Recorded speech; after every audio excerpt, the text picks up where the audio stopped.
Lawrence Fossi, welcome to Hidden Forces. Well, thank you. Happy to be here. Most people don't know, actually probably hardly anyone knows your name. You as Lawrence Fossi, your name is actually Montana Skeptic. That's your pen name. That's my pen name, exactly. Friends and family know me as Lawrence Fossi. Many people on Twitter know you, and you have many adoring fans, people that have been following your writing for a while. So people are going to be very excited to see you on the program. And as I understand it, this is the first time that you're actually doing videos. So thank you for coming on. Let's start with the SEC, because this is why you're on the program. This literally broke last night. We're recording this on Friday. The SEC has charged Elon Musk with securities fraud. What can you tell us about the charges levied by the SEC? Well, the SEC's complaint is 15, 16 pages long, and I read a news report this morning that after they had failed to settle, they quickly threw it together. It's not quickly thrown together. It was carefully drafted, and really it's evident that the SEC did some interviews, did some research, talked to at least a good number of people before they drafted the complaint and filed it. So it's a very good piece of work and lays out the case in great detail. So I can tell you that it's as serious as a heart attack if you are the CEO of a company to be sued by the SEC for securities fraud under 10b-5, where the relief that they seek is not only fines against you, but a permanent injunction to bar you from serving further as a director or officer of any publicly traded company. So let's set the table for this. I also want to mention we're going to get into your experience with Elon Musk, because Elon Musk has actually reached out to your boss and, as I understand it, wanted you fired and wanted you to stop writing and tweeting about his company, right? I don't know that he said, I want you to fire this guy. I think he said, I want you to shut him up. Shut him up or something like that. And that was in July, I believe? Correct. That's the context of this conversation. That's why many people will know you. But so the SEC had announced, I think, a probe, or that they were considering charges. I don't know how they had stated it. That was in August? That was in August, yes. And the criminal probe by the DOJ was announced just a few days ago. It was. Or like a week ago or something, right? Yeah. Last week. It was leaked, actually. It was leaked? Yeah. Do we know who it was leaked from? Probably somebody at the DOJ said, there's enough monkey business going on here. It's time to let investors know we're looking at this. Stop speculating. So from the SEC's complaint alleges that, this is quoting now the SEC. In truth, Musk had not discussed specific deal terms with any potential financing partners. This refers to the 420 taking Tesla private tweet that he put out. Right. With any potential financing partners, and he allegedly knew that the potential transaction was uncertain and subject to numerous contingencies. Stephen Pekin, is that how you pronounce his name, the co-director of the SEC, said further, corporate officers hold positions of trust in our markets and have important responsibilities to shareholders. An officer's celebrity status or reputation as a technological innovator does not give license to take those responsibilities lightly. In response to that, Elon Musk was quoted by CNBC saying in a statement, "This unjustified action by the SEC leaves me deeply saddened and disappointed. I have always taken action in the best interests of truth, transparency, and investors. Integrity is the most important value in my life, and the facts will show I never compromised this in any way." What do you think about, given what the SEC has put out, and given Elon's reaction, and the board as well has said that they are behind Elon and behind his integrity and his leadership of the company? What is your take on the reaction at Tesla? Do you think that the board understands the gravity of this situation? Do you think Elon Musk appreciates it?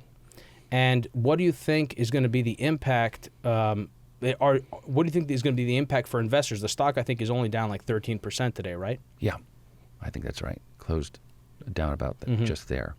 Okay, so a couple things. One, I'm glad that the SEC officials talked about his reputation for technological innovation and his celebrity status. He certainly has celebrity status, and he certainly has that reputation. But I think it's an unearned reputation. The SEC acted, I think, with remarkable celerity here, and this lawsuit came just a few months after the events in question, August 7th, and here we are at the end of September. So this is lickety-split, because I think the SEC thought this was serious. They did it quickly. You think they moved quickly? I think they did move quickly. Because they took it seriously. Yeah, but this agency is overwhelmed with work. There's plenty of other companies to look at besides Tesla. The Tesla fanatics on both sides of the trade fail to realize that sometimes. But for this action to be filed this quickly, that's extraordinary. And for all the investigation and time that evidently has been put into it. That statement of Elon Musk was drafted by his lawyers, beyond question. I think it was Williams and Connolly yesterday. He hasn't been tweeting. He hasn't tweeted today, I don't think. Latham and Watkins today. A staggering thing is how long it has taken somebody to say to him, no more tweets until we see them first. I assume that's finally happened. Well, you recommended, I think a few years ago in writing, that the board should take away his Twitter account. I did. I said, if there are any grown-ups left at Tesla, someone should take this guy's Twitter account away, because it was reckless back then. Yeah. Well, the board has not proven themselves up to the task of managing this CEO. Not that it's even their job to manage him, but certainly in these situations, in the ridiculous scenarios like the pedo guy tweet and all these ridiculous things that surpass any level of morality and also proper business practice. Not only that, but the media has cheered him on, and you have some of these investors and fund managers and analysts that have been cheerleaders for this guy as well during this entire period of time. Let's talk about the board a second. For just in the pedo guy, first he says, well, his feelings are hurt because Vern Unsworth says your idea was really stupid. If you'd picked up the phone and called somebody, you'd have known that, but you just had to suck up as much oxygen as you could at every moment during the crisis. So Elon says, well, you're a pedophile. Apologizes, sort of. If you're not a pedophile and I hurt your feelings, I'm sort of sorry. Then he does it again later and says, well, the guy hasn't sued me. And then he does it again a third time and says, well, he's a child rapist and he married a child bride and he did all these terrible things. I mean, where does the board of directors finally say they had so many opportunities to stop this craziness? And the result now is a defamation suit, which is a serious suit, by the way, in England, much easier to prove it. And he's been sued in England and in the United States. But I think what's interesting about the board's reaction here, Elon, we support Elon, we're so behind Elon. I haven't seen an 8K filed. There's no official statement at Tesla Investor Relations. Who drafted that statement and who approved it? Did the whole board approve it? Is it an official board announcement? CNBC apparently said it was drafted by Tesla or released by Tesla and Elon Musk, something like that. Yeah. I think they said I think it was a joint statement. That was the word they used, a joint statement to CNBC. So I don't know. I mean, it's an interesting question. I'd like to know the extent to which the board actually participated in the drafting of that. It's an open question in my mind. But if the board genuinely says that, and they genuinely believe it, this train wreck will continue. It's the least of the most ridiculous things we've seen. Yeah. So one of the things that you've compared Tesla to early on in a number of your writings and in some interviews has been that it's something more like a religion. We've covered the company so far in 3 separate episodes, one with Charlie Grant, one with Mark Spiegel, who we both know, and Gordon Johnson as well, sure. Recently, as I mentioned. We have covered it as a company during this time, and I wonder if maybe we should have been covering it more as a religion. And I want to take a quote of yours from our mutual friend Jim Grant's podcast that you were on some months ago, and you said, Tesla cannot be understood as a business enterprise. It must be understood as the new religion of our day.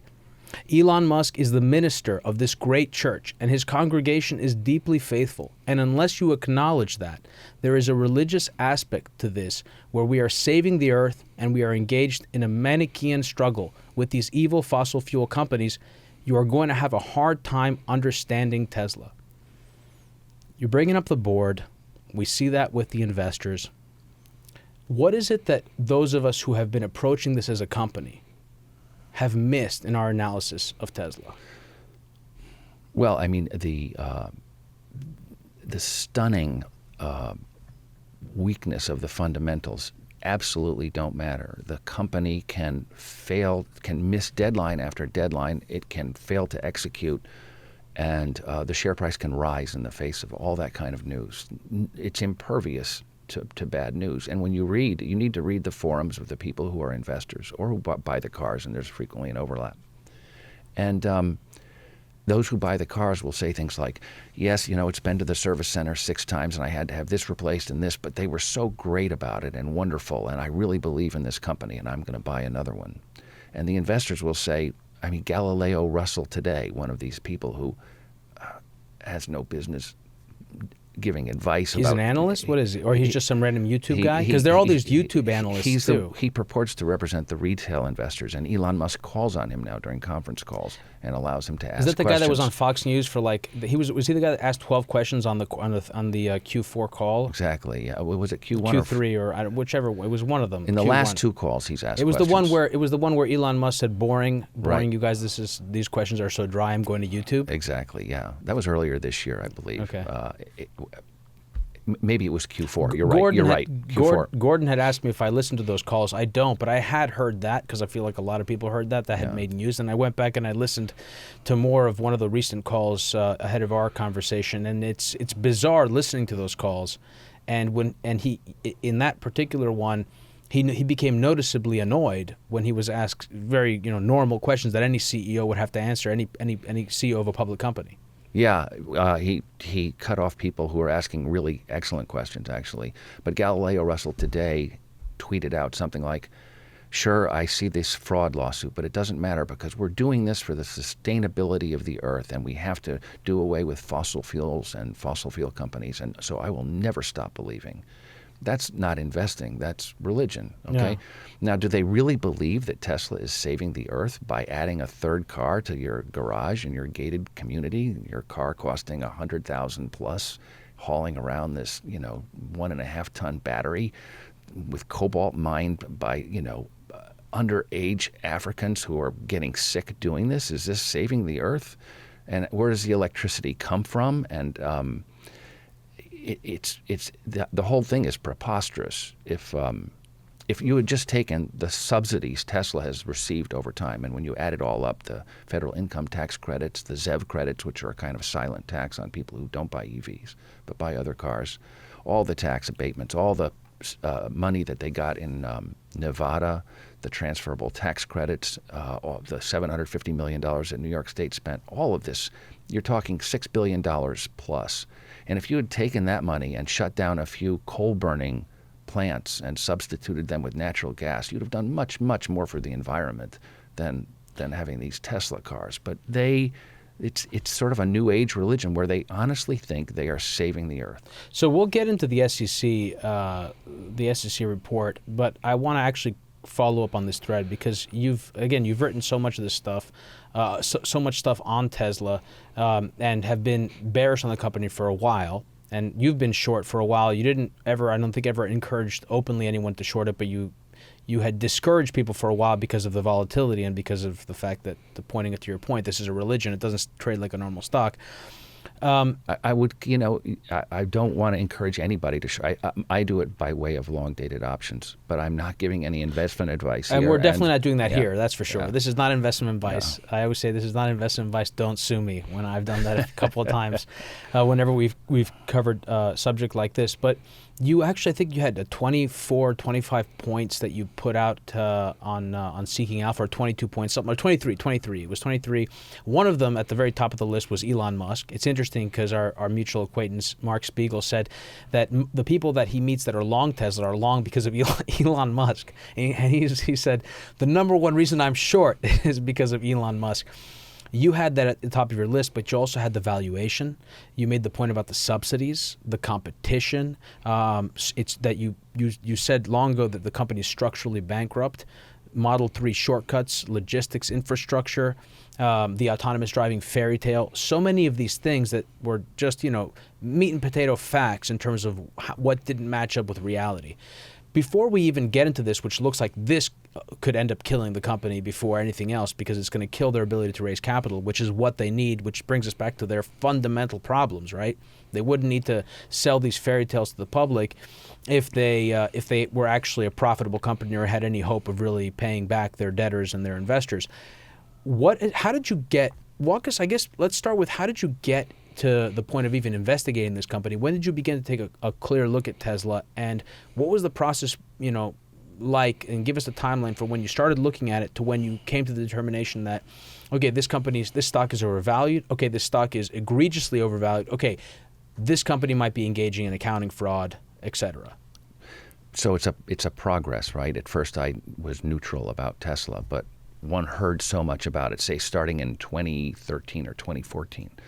And I started reading about it, and then I started reading a forum at a site called Yahoo, where people who were very pro or con Tesla put their comments in about what was going on. And then I started reading the 10Qs and the 10Ks, and they were fascinating to take a close look at. What made them fascinating? What makes them fascinating are the changes that are made, but from iteration to iteration. The changes aren't announced; they're not highlighted, but things would appear that hadn't appeared before. Things would disappear that had been there, and I thought, this is interesting.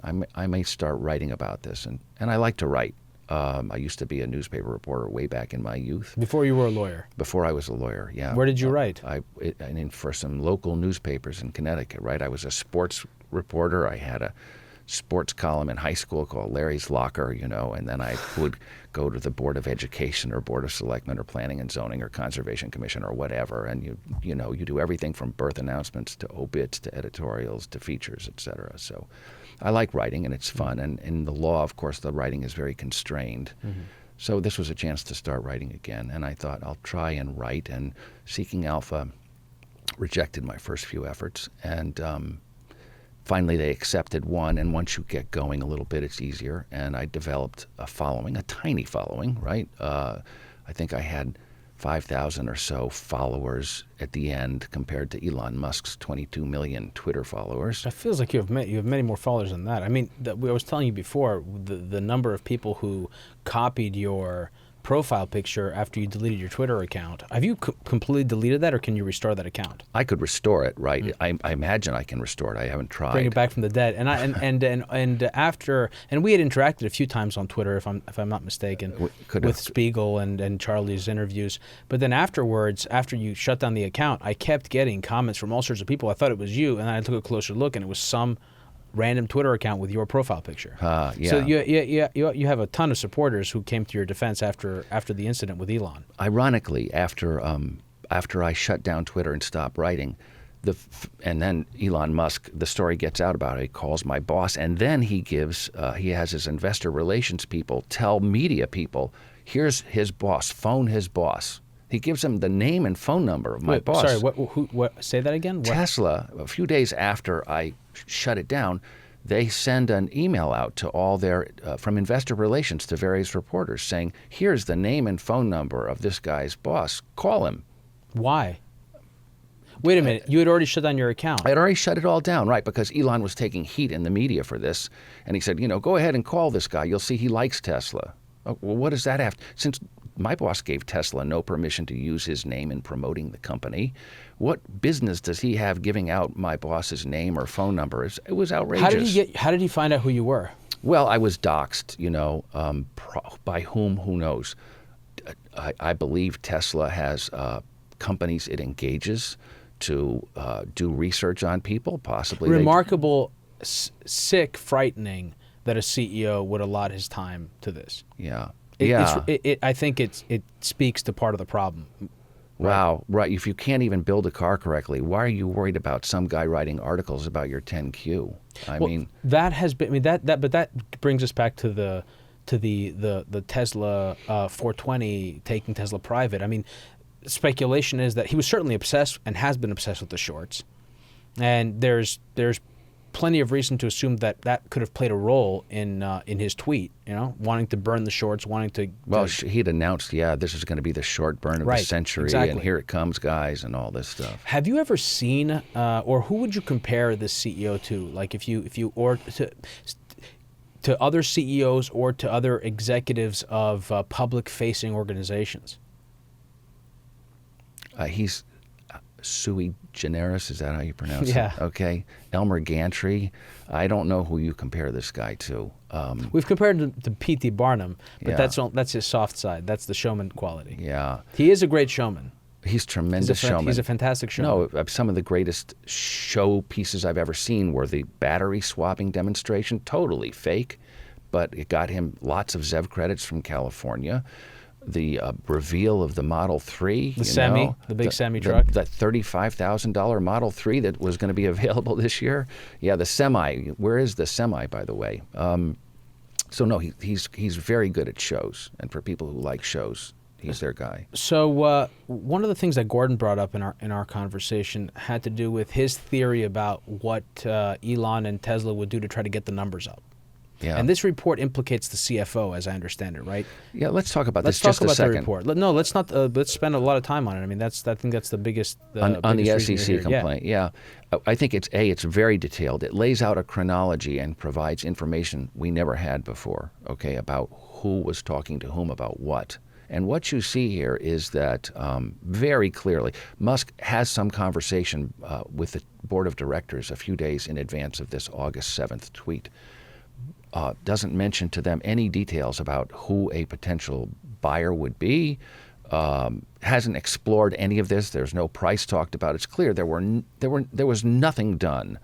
There certainly was no funding secured from anyone, and certainly not at $420 a share. And he had done nothing to verify that. First of all, you would need a special committee appointed. So the idea that there were no contingencies except shareholder approval, totally wrong. The idea that you could bring along all your public investors who wanted to come along and put them in some special purpose vehicle, absolutely nuts. He had reason to believe that was wrong. That was his statement, that what he wanted to do was take it private, but also not have any of the people that were invested in the company's stock to lose out. Right? Yeah, exactly. I mean, some of the stuff he said to these people in the tweets were just incredible. I don't want to spend to the investors who He, in fact, his relationship to both his investors and to his customers is not a normal relationship that a CEO has with their customers or their investors. Not necessarily a bad thing, but it could be seen as exploitative. Certainly, I mean, he even reached out to his customers to ask them to help with educating consumers, educating new car buyers leaving the lot. Right? They're helping deliver Model 3s this week. Yeah. Yeah. I mean, let's say this: he has built brand loyalty, or if you will, religious fervor, like no one. I mean, it's extraordinary, and that's a great accomplishment.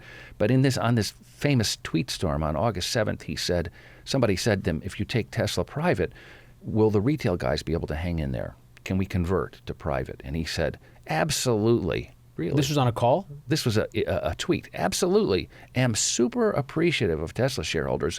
Will ensure their prosperity in any scenario. Will ensure their prosperity in any scenario. That's in the SEC report. Yeah, it's here. Remarkable. Yeah. I didn't know he said that. Yeah, he wrote it. That's so stupid. That's so obviously stupid. It's remarkable that someone would think to do that. So now if he's being sued by people who said, wait, you would ensure my prosperity. You promised $420. I bought the stock and thinking it was going to go to $420. And in fact, I've now lost money. So how, among other things, this SEC complaint creates a lot of inertia, a lot of impetus in the private lawsuits that he faces for this. So it's a huge problem. Of which there are many. There are many. Who is represented in this lawsuit? Only Musk is sued in this lawsuit. I think there's a few things to note. One, the CFO is implicated pretty deeply in this with information we had no idea about. Because it turns out that 35 minutes after Musk sent this initial funding secured tweet, the CFO, Deepak Ahuja, sends a text message to Musk, and he says, Elon, I'm sure you have thought about a broader communication on your rationale and structure to employees and potential investors. Would it help if the head of communications and the general counsel, Todd Marin, and I draft a blog post or employee email for you? Okay, so here he is offering to help out with more dissemination of this lie. This is the CFO, CFO, the Chief Financial Officer of Tesla. He'd been involved just a few days earlier in a discussion with the board of directors where it was clear there was no price, there was no funding, there was no nothing. How long has he been with the company?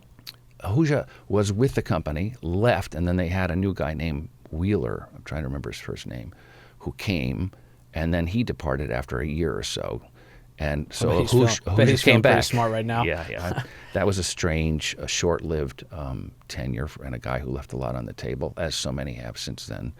So Ahuja is back again, and I'm staggered that he has exposed himself to this kind of liability. But he's complicit in this fraud, in this complaint, and that's a real danger because Tesla now has its top 2 officers who are under a microscope here. So I have a bunch of questions there. Let's see if we can tackle them all. One is, what does that do to their ability to fund themselves, right? Like, that is the most obvious thing. They should have already there should have already been concern about that to begin with. In fact, let's begin with that. Just this report, and then the other thing I want to ask you is, reportedly, the SEC was looking to settle with Elon, and he turned down a settlement. What does that say to you? Let's take those as you will like. Either the debt thing first, funding themselves, or Elon turning down the settlement. Well, let's talk about funding. First of all, the investigation continues. There may be many other things the SEC. We know they're looking and at the more DOJ than just is also still looking at him, right? The DOJ is still looking. We're not done, okay? And for Musk and Tesla to go kick the hornet's nest is not going to help things for them. By kicking the hornet's nest, you mean rejecting an offer? Rejecting an offer and putting out these public statements. For the board to say, not only we're disappointed, we're going to investigate this carefully, but we still have confidence in our CEO. They say, no, we are totally behind him, and everything he did is virtuous. It's crazy.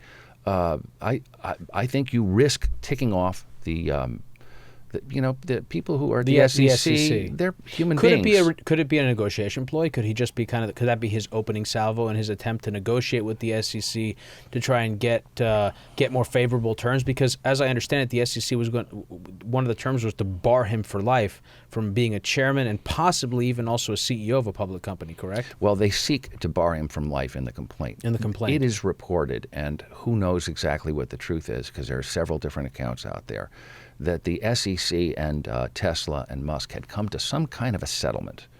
And evidently it would involve both Tesla and Musk, and it would involve Musk paying some money and Tesla paying some money by way of fines.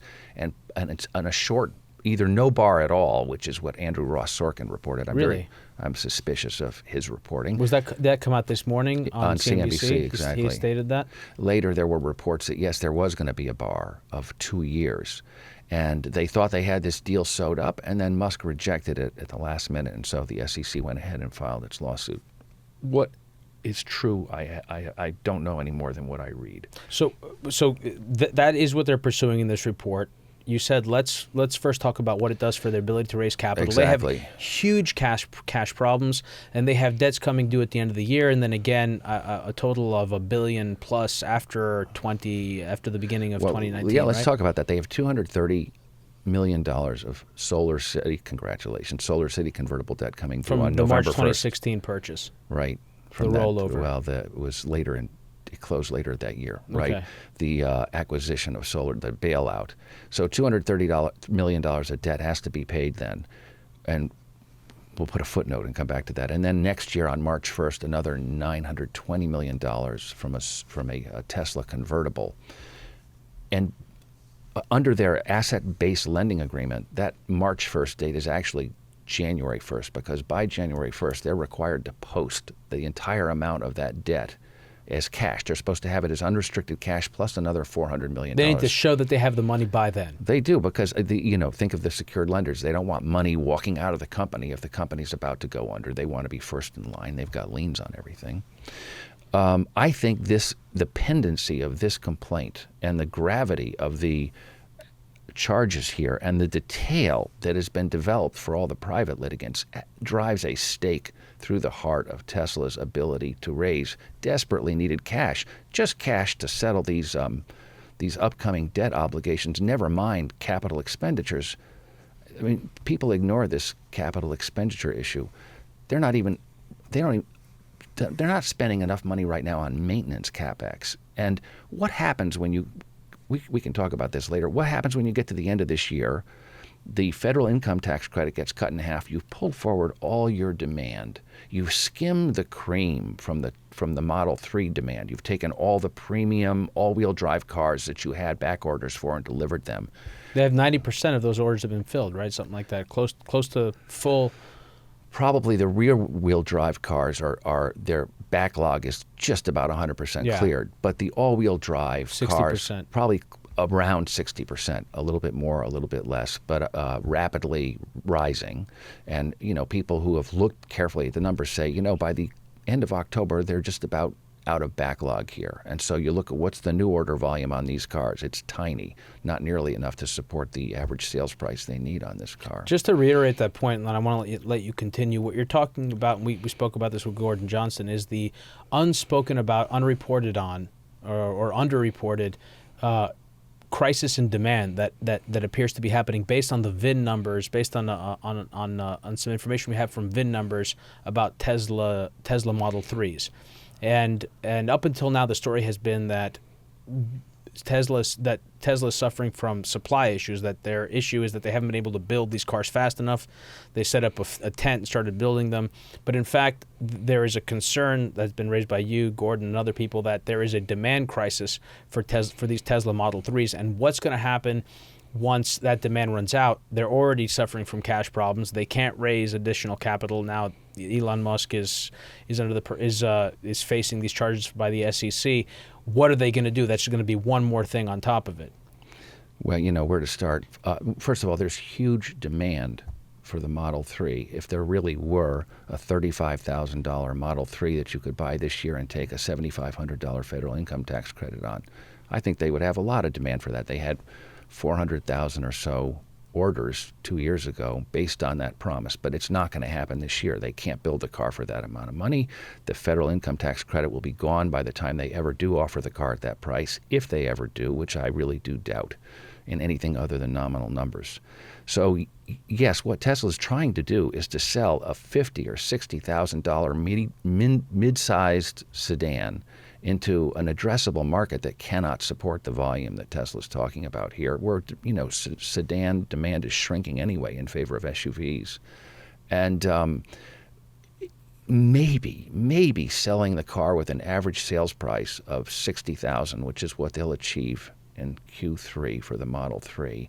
If you could do that and sell $60,000 every quarter, maybe you could break even on that car, and maybe you could actually show a tiny GAAP profit. But the demand isn't there for that car. But further to that point, their ability now to manipulate and massage the numbers is going to be under strain because they have now the SEC and now the DOJ breathing down their throat. That's going to make it even more difficult for them to put the lipstick on a pig, so to speak. Yeah, maybe. You think they're still going to try and do it? Desperate times beget desperate measures, and I've seen no hesitation on their part to be very aggressive in everything they do. I think you might see some dressed up Q3 numbers. We know, for example, that one of their favorite accounting stratagems is to hoard these so-called ZEV credits and then sell them all at once, and so the revenue shows up strategically in a quarter. You can't do that. If you average them out over every quarter, they would be negative, never profitable. But they did manage to show a tiny profit in Q3 2016 doing that, and I would imagine they want to do that again this quarter, though there's some question about how strong demand is for ZEV credits right now for a lot of reasons. They're very aggressive with their accounting in terms of, is it CapEx or is it expenditure? They capitalize a lot of things that you might think should be expenses. They obviously their gross margin is not comparable to anybody else's gross margin. Other auto dealers have to discount cars because they have dealership networks. Tesla doesn't. It owns its own service centers and distribution, which is another strategic mistake. But it doesn't put the cost of that into cost of goods sold. So the numbers aren't at all comparable there. There's a lot that, It also puts them in a difficult bind now because they don't have a distributor network. So there isn't, let's say, a network that's purchasing the cars off of them. They own all of that liability, right? They do. This is, people who spoke about the visionary entrepreneurial genius of Elon Musk. He's going to cut out the middleman. We're going to sell cars by people will get online and order them, and the car will be customized for you. Total BS. The dealership networks exist for a really good reason. They're economically efficient. You can control your inventory that way. Somebody else has the carrying cost on the inventory. You get an accurate read on demand from all these people who have incentives to give you a lot of feedback. Tesla and Musk decided they were smarter than that, and now they can't get cars out the door. If you read the Twitter post, there is just an epidemic right now of people saying, "What happened to my VIN number? It's gone. I went to pick up my car and they said it's not here. I got an email saying..." Because they were selling those cars out the other door because they wanted to keep those. That's one theory, right? I don't know. It could be just massive ineptitude. Right. It totally could be. Yeah. So what do you think? How do you see this playing out right now? Because this creates a time crunch on the company that didn't exist before. Well, they had time crunches around capital raises, but this accelerates that. Yeah. What do you think? How do you think things are going to begin to play out? And why did you decide that now was a good time to come here and to speak with me and to be on camera for the first time? Well, let's do the first thing. What I think is going to happen. I think Tesla will have a story in Q3. And it's a good story. This is the most cars we've ever made. We've just about doubled our production. It's the most cars we've ever delivered. And we had record sales in the Netherlands, where you have incentives that are pulling demand forward. They'll probably have close to record sales, if not record sales, in Norway. They'll be able to tell a really good story around those numbers. Will they be able to show free cash flow? Will they be able to show a GAAP profit? I'm very skeptical, though. Who knows how the numbers will be massaged? Maybe with a huge ZEV credit number, they might be able to do that. I just don't know. We see widely divergent estimates of how many cars they produce this quarter. The number I happen to think is accurate is close to 4,000 a week. Tesla's claiming it's closer to 45 or 4,600, or at least electric is. By the way, how many American companies have propaganda outlets? Tesla has Teslarati, it has Electric, it has Inside EVs that write these propaganda pieces for it. That's part of the whole religious. They print the Bibles every week, the prayer hymnals. So I think they'll have a story to tell in Q3. And they won't ever be able to tell that story again, but they'll tell it in Q3. And I always thought this is what they will do to try to spike the price up and do a capital raise. This throws a huge monkey wrench into that. Well, it also, and to your point, it also, by getting the stock high enough, I forget what the target is, that would convert the debt that they have due in March, right? Right. I think it's about $360 a share. Yeah, and that, let's talk about that a little bit. Even for I think the debt that comes due in November possibly has a provision where the board can change the conversion price and lower it all the way to $252 a share, something like that. And the idea, people thought, well, they won't have to pay that $920 million next March. What they'll do is they'll talk those people into taking stock instead of cash. How are they? It just feels like this has come to a head now. I know that this has been going on forever, and this stock has been remarkably resilient. But I feel like this is a phase transition. This is not something like anything that we've had before in the story of the stock. I mean, this is serious. Yeah. Well, it's like Rasputin. They killed him in every way. They drowned him. They shot him, and he kept coming back. But securities fraud is a big deal. I mean, what do we have any examples? Can you think of any example of any company where the CEO is facing charges like this from the SEC, and on top of that is under investigation by the DOJ, and we're at this state in the market cycle, and they're not profitable, and they need to raise capital in order to stay alive? I mean, how does this?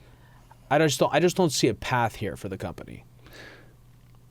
Okay. What would be the path? Let's walk me through how. And I don't want to minimize the remarkable resilience of the Tesla advocates, because it is remarkable. I've spoken to people that they're just totally impervious, and this is sort of like a societal phenomenon. It isn't just with Tesla. It's a remarkable thing.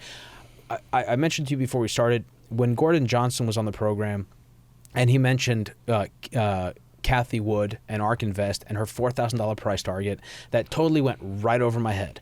I didn't even register it. I listened to the conversation afterward. I was like, did he say 4,000? And I just did not believe it. And I went on Twitter and I went on ARK Invest's website and I found the $4,000. In fact, I have this tweet that she put out. If ARK Invest's analysis, this was literally August 16th.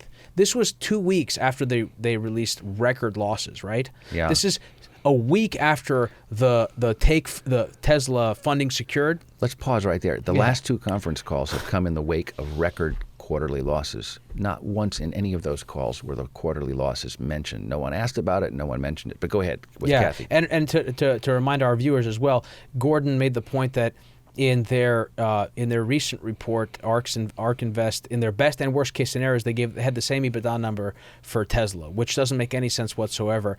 And apparently, when he questioned them about that, he couldn't get a straight answer. Bizarre. But she puts out this tweet: if ARK Invest's analysis of the autonomous taxi network opportunity is correct, Tesla will be worth, which, by the way, what is the relationship there? I don't know. Tesla will be worth $4,000 in 5 years. $4,000, I think she means the stock, the per share. At a 15% discount rate, Tesla should be priced at $2,000 today. And we're not including trucks, energy storage, or China in that calculation, ! And there was another tweet that she had put out where she said if Tesla's not going to be a 10-bagger, it's going to be, I think she said, like a 3-bagger or something. Yeah. I mean, totally wild, makes no sense. And she's running a fund, and she is an advocate that's on CNBC, on Charlie Rose. Yeah. I mentioned to you, I saw her on Charlie Rose a year and a half ago talking about Bitcoin. It made absolutely no sense. Yeah. Just my opinion here, and I'm not trying to criticize her. It's a phenomenon I'm seeing across the board. Well, totally bizarre. The depth of the well of stupidity is profound. And what do you think's going on? In all honesty, like I don't want to just I don't want to rip on somebody. I don't get it. I don't understand it. Well, we're in this age of endless momentum investing, and nobody worries about fundamentals anymore. They maybe think they'll never matter. But I've met momentum investors who they're picking pennies in front of a bulldozer, but they're not going around telling everyone that I've got the best strategy in the world. Look at me. I'm picking up pennies, and these are worth diamonds. It's the public announcement that I don't understand. It's just the forward-facing enthusiasm pinning the most absurd comments at the top of your timeline. Doesn't make any sense to me. I'm not a social analyst. I'm not a social analyst. We lost some kind of modesty we used to have. What's more disturbing than the fact that there are idiots like her out there, and there are just endless idiots out there, is that this parade of clowns gets trotted into the CNBC studios and gets airtime and spouts their views. You hear this guy Ross Gerber on there. You hear Kathy Wood on there. You hear Gene Munster. Some of these people, if you ask them, could you show me just an analysis that justifies in any metric that we're familiar with, how can you justify a share price of $100 for Tesla? I'd love to see it. I've never seen anybody perform a valuation analysis that had anything close to non-fantasy assumptions that could justify the share valuation. So they don't care. And the media, to your point, they're not holding these people accountable. They're not vetting them properly, and no one's doing their homework.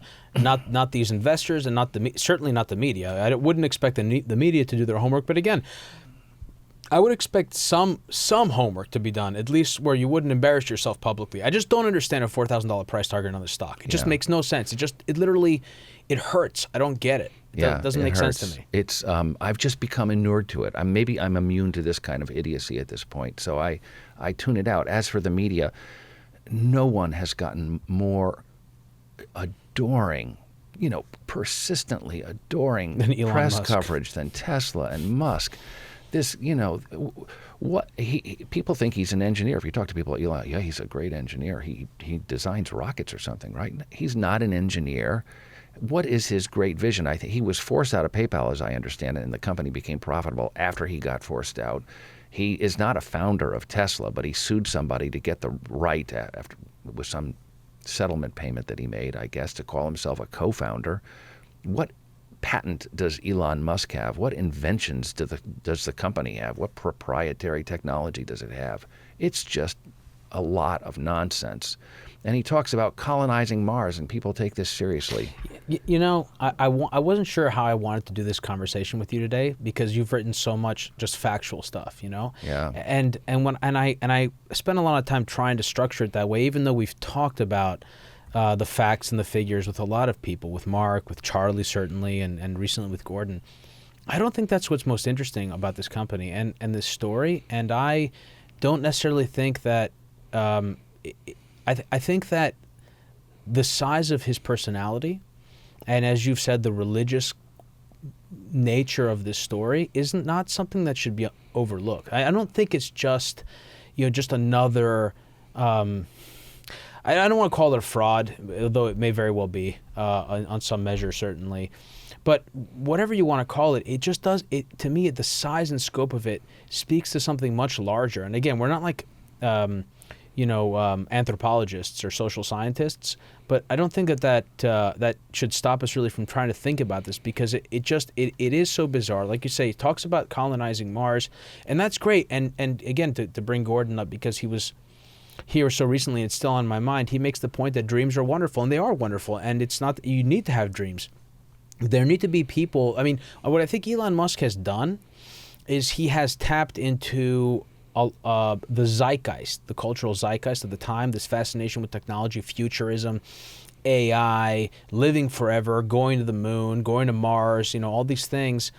And unfortunately, it seems to me, again, it's my opinion, it seems to me that he's grossly taken advantage of that.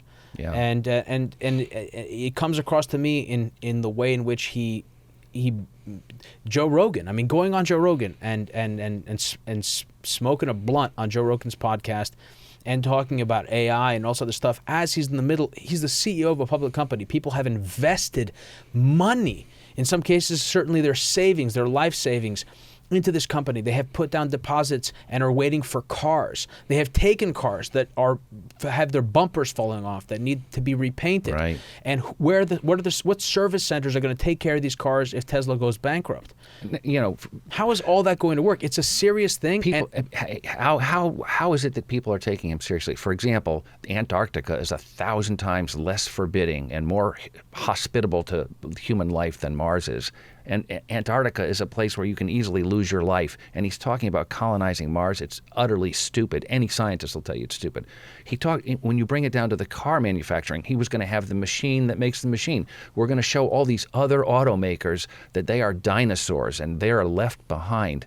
He can't even turn out a car where the pieces fit together, right? As you said, the rainstorm comes, the bumper falls off, the people get their car, it's got one color paint here, another color paint there.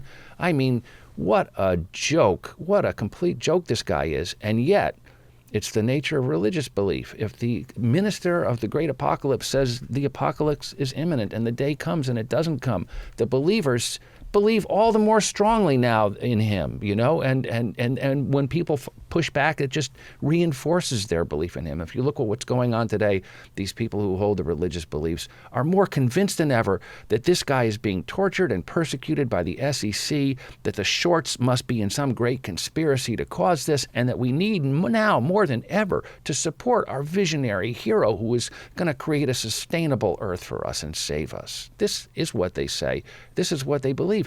And I am not a specialist in comparative religion. How can I evaluate what will happen next? Okay. Totally insane. Yeah. They needed a reformation years ago. Yeah. Now well, I have my said, 23 theses. I nailed those to the door, and I stand by those. Well, now they're going to, as you said, they're going to get an apocalypse. So what's the apocalypse going to look like? I've showed you here for our audience. We'll see it. This is a picture of Elon Jesus over planet Earth, and this is actually an author. His name is S.J. Morden, and he has this movie or book out. I think it's a book. It's a sci-fi novel. It's called One Way, and it's about a prison colony in Mars, penal colony. And the question is, from here to Jesus saving the planet to here, marooned for life on Mars, on that spectrum of possibilities, what do you think we're looking at based on the facts, based on you've done so much work looking into this company, you've been following this. I have not. Yeah. I followed it literally. I only followed to the extent that I I prepare for interviews with you or with Gordon or with Mark, and then just ephemerally, on Twitter. What do you think? Give me some scenarios here. What can we imagine that this is going to look like? Okay, so I'll speculate. One of the most interesting analyses I've read of the Tesla phenomenon is by a guy named Brian Johnson, who's at Barclays, a great analyst, asks terrific questions on the conference calls. And he has something called the purple pillars. They haven't taken the red pill and they haven't taken the blue pill. It's a matrix type analysis. The purple pillars are not buying necessarily the Musk narrative and the Tesla narrative. They are suspicious of it. But as long as this momentum trade exists, they're going to keep riding it. And because the institutional investors are really what is going to govern the share price. As long as the big ones, T. Rowe Price and Fidelity and Bailey Gifford, those are the big three, stay with Tesla, the share price is going to hold up. And there's, say, another dozen or so who are also important, but not quite as big. And some of them have been trimming their holdings. We don't know what they've been doing this quarter, obviously. We don't know who's buying or selling today. But once the purple pillars, who are not true believers, start to doubt the efficacy, the viability of the narrative, then the share price collapses. Okay, that's what Brian Johnson thinks, and I think there's something to that. More immediately, we have a huge cash problem here. I don't see how they can go to the public markets right now and find any big investor who wants to put more money into this company. I think they'll try to have a price spike around this Q3 delivery numbers. I think when you get the 10Q and see the financials, they will be terrible, and it will be evident that the company has non-sustainable performance here, that Q4 will look worse and 2019 is a catastrophe because they haven't spent any CapEx on new products, okay? All they have now are the ones, say, the Model 3, the Model S, the Model X, and you've talked about competition. We might mention that too. Maybe you'll find a private investor to come in, and that will be hugely dilutive to the public investors. They don't understand that. But maybe there is a lot of stupidity out there. What could you sell this company for right now, given the outstanding liabilities? What do they have in terms of assets? At what price do you think this company could sell at? Well, a private investor would have to be dumb, but there's a lot of dumb private investors out there. I mean, sovereign wealth funds. Take a look at them, right? They've made some idiotic investments. Maybe they'll make one more. It was a smart play for him going to the Saudis. That was a smart play. Boy, he might have made it work if he hadn't jumped the gun on Twitter. I agree with you. I almost wonder whether he didn't time this 420 secured to be contemporaneous with the news that the Saudis had invested and hoped to create this huge short burn. I don't know. I've wondered that. But so you think that your point is that's still in the cards because there is still a lot of money out there in some of these sovereign wealth funds, as we said. But the Chinese, for example, they have their own domestic electric car company or companies. Right. So they're not looking to use their sovereign wealth fund or their money to purchase Tesla. Where would that come from in that scenario? Have you thought about some options? The story gets harder and harder as you see other big investors, going with Lucid or going with the NIO over in China or whoever they're. That was a big kick to the balls. Lucid, I mean, you couldn't have come up with a bigger kick to the balls than Lucid. I mean, literally a Silicon Valley electric car company, which may end up having all the same problems that Tesla has. Right. And they bought them. I mean, I don't know what their financials look like or what their sort of roadmap looks like. They're pretty nascent. They're pretty prototype phase. What happened to the? At least they don't have all the liabilities. What happened to the Tesla share price when that news came out? Nothing. It went up, right? It probably did. It certainly didn't drop. I really think you're right. I think it may be the end of the road. If I had to guess, that's what I would say. Do you think they'll make it past the year? My personal view is this. That I should also state, I know we're just spitballing here, right? Yeah. No one knows the future, I think because of if it wasn't Tesla we were talking about, I don't think I would even entertain this. I think we'd focus much more on the numbers here. But I mean, we could go through these numbers over and over and over again. We have. And at the end of the day, that's, like you said, you need a theological degree. You need a degree. You need to be a theologian to understand what's going on with this company. Having an MBA or an accounting degree isn't going to help you. Yeah. It isn't right now.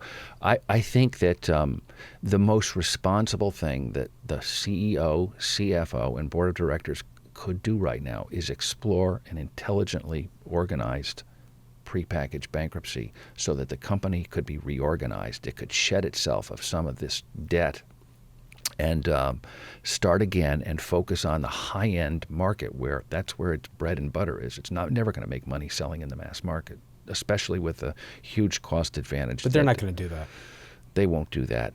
They won't do that. But it's a shame because that would preserve jobs for all these people who work for them, and it's a shame to see them suffer. And it also might enable the people who bought their cars to have continued warranty coverage, which, a Chapter 7, goodbye warranty coverage, goodbye free supercharging, goodbye all these wonderful things you were promised. Good luck trying to find parts, for crying out loud, okay? You're in deep trouble when all that happens. Does this become like the DeLorean? Yeah. Do we see a Back to the Future film? And there are parallels. Is that the... It might be. And instead of cocaine, it's potentially hallucinogens or something like that, or the spliff on Joe Rogan's podcast. Instead, or in addition to? Or, that was okay. what would John DeLorean had been caught trying to sell drugs, buy cocaine from the Colombians and sell in the United States, right? I think that was bizarre. Right. I mean, was that comparable in any way to this? Not in terms of the specifics, but I mean the bizarre nature of the story. This story I think is this is bizarre. way more bizarre. And I don't even want to get into the Grimes stuff and the Azalea Banks and all this, but this will make for one heck of a movie, I'll tell you. You know what else is that's the other thing I'm thinking about? I feel like this story is beneath all of us, in a sense. Do you feel that in a way? Like, covering it, you just feel like, I have to do this because, I mean, this is where I'm at, but this is not what I want to be doing. This is not the story that I want to be covering. Right? Do you feel what I'm saying? I feel it, and I want to share this with you. After I got doxed and I had to stop writing at Seeking Alpha and I deleted my Twitter account, it was, I lived on because then the Financial Times reported on the story and were appalled by what had happened and started taking some of my pieces and digesting them and publishing them, under something Je suis Montana Skeptic, which I got more coverage of my work than I'd ever gotten writing for Seeking Alpha. And suddenly I had all this free time, and I was able to go and read all these books that had been stacking up and refocus on my personal life and things that are important. And that was a lovely thing, actually. I hope I don't get sucked back into this too deeply. I should probably get out of here as soon as I can. What have you been reading? Right now I'm reading a terrific book called Adam Smith, Father of Economics. And it is really a beautifully written book that will explode all your assumptions about who Adam Smith was and what he believed. And it examines in detail a very important book he wrote early on called, I think it's called Theory of Moral Sentiments. He talks a lot about morality. Yeah, he does, and where it comes from and the relational nature of it and evolutionary nature of it. And he has an explication, which I find very compelling, of the wealth of nations. And he talks about how people have attempted to appropriate Adam Smith to themselves in their own theories and how that frequently creates great distortions, how the idea that Adam Smith was this dogmatic free marketeer is simply wrong. The word capitalism is actually never mentioned once in The Wealth of Nations, something I didn't realize. But it's very illuminating. Adam Smith is such a fascinating character. So I'm really enjoying that book right now. Well, my engineer knows this, but we did episode 18 was with Sam Bowles on moral economics, and we covered Adam Smith and specifically that work and those misunderstandings about him and connecting a lot of his ideas. And in fact, he was concerned about moral sentiment and moral and ethics and moral philosophy. In his lifetime, he was far more famous for that first book than for The Wealth of Nations, which he published late. And he also had this lifelong friendship with David Hume, which is really fascinating. Hume, who brilliant philosopher, and because he was agnostic or atheistic, was much maligned at the time, but he enjoyed a really warm friendship with Adam Smith. So fascinating, good stuff. So I have lots of good books to read. That's the one I'm reading right this moment. Well, I mean, I'm sorry to have pulled you into this again. I imagine that there will be many people. Your phone will be ringing after this interview. I'm sure many people want to interview you, especially as we move forward into the new year. I don't know. I mean, the one thing I think with Tesla is it's made fools of all of us. I think.